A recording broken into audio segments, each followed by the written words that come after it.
You know, this person once said in front of friends, he said, I've never been to a nightclub before. Everyone looked at him with shock because he said, I've never been inside of a nightclub.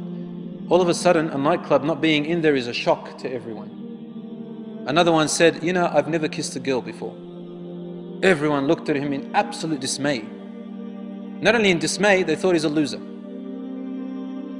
And now they make movies about men who are losers because they can't get women, and they call them wimps and they're cowards.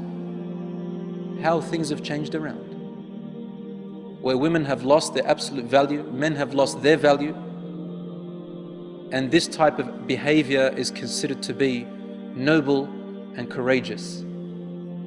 Allahu Akbar. You're a warrior, you're a hero if you can serve your lusts and temptations. And then you have issues of rape and crime, and then you've got laws, especially in Western countries, that can't even solve anything. Just the other day I read in the paper about a man who was convicted in the court of law in Sweden. He was convicted of rape. You know what kind of rape? It says that the woman, she agreed to have intercourse with him. But, excuse me for the expression, he used some kind of contraception, I don't want to say its name, and the contraception broke. Based on that, she won in the court by claiming rape, even with her consent. So now their own laws can't even solve their own problems. They bring more laws that bring more problems for them. And Allah says in the Quran, والله يريد أن يتوب عليكم ويريد الذين يتبعون الشهوات أن تميلوا ميلا عظيما يريد الله أن يخفف عنكم وخلق الإنسان ضعيفا. Those who follow their own lusts and temptations, they want to lead you astray, away very far. Allah wants to lessen the burden off your shoulders. He doesn't want you to fall into harm.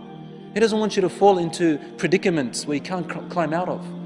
يُرِيدُ اللَّهُ أَن يُخَفِّفَ عَنْكُمْ. These laws in our deen are only there to protect you. They are not there to cause you harm or restrict you, ya akhi. They are there to protect you because there's so much harm out there. وَخُلِقَ الْإِنسَانُ ضَعِيفًا. Allah also tells us, follow my laws because you're weak. You're weak. Pass them and follow my guidance. I'm there for you. Like what your father and mother do. To keep you away from fire, keep you away from harm. They restrict you and place boundaries around you. We need boundaries from Allah, otherwise we fall into harm. And then there's AIDS, and there's HIV, and there is unwanted pregnancies by girls who are only 13 years old. 13, 12. 12, 13. And what happens to the child? They put up for adoption.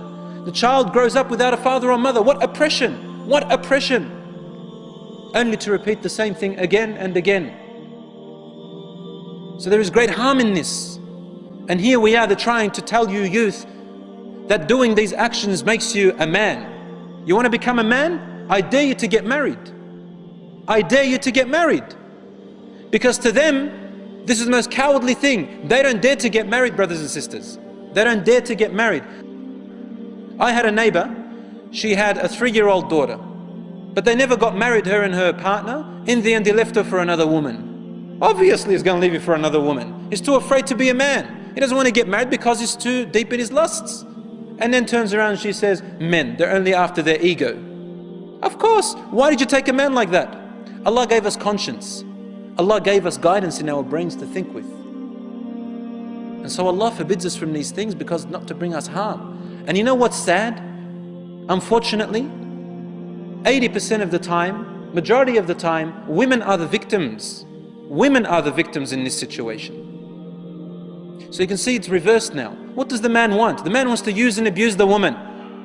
Use and abuse the woman. And you know what? If these young girls were able to look inside and read what's in the mind of young men these days, wallah, I don't think any of them will even hang around as much as 10 kilometers away from a man, close to a man. They wouldn't want to. But the men, they like to deceive women, wicked men. They like to deceive women, wicked men, non-God-fearing we're talking about. And then you get this poor woman who thinks that, he's my boyfriend. We're going to stroll in, this is the image she has in her head. We're going to stroll in the park. He's going to pick up a daffodil and give it to me. Or a rose. Hand in hand together. And then we're going to wait until the sun sets. And the birds chirping around us in this beautiful park.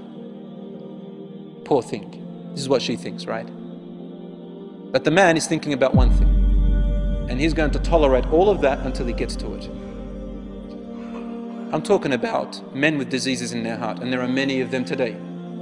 With the tabloid, with all the sceneries that you have out there, and all the things that are occurring, I feel very sorry for a lot of women, and I feel very sorry for a lot of men who have sold their youth and sold their chastity, sold their dignity to be so cheap.